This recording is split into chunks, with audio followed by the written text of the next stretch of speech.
Tuklasin natin ang advanced printing settings sa isang Mac. Buksan ang dokumento, i-click ang icon ng iPrint o pindutin ang Command P para buksan ang dialog ng iPrint. Piliin ang iyong printer mula sa drop-down list, i-click ang More Settings, pagkatapos ay piliin ang Print Using System dialog.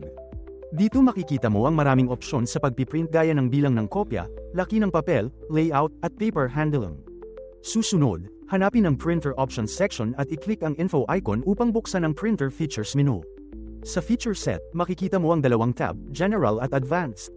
Sa ilalim ng General, maaari mong i-adjust ang resolution, density, rotation, bilis ng pagpiprint, horizontal at vertical alignment, at ang print start position.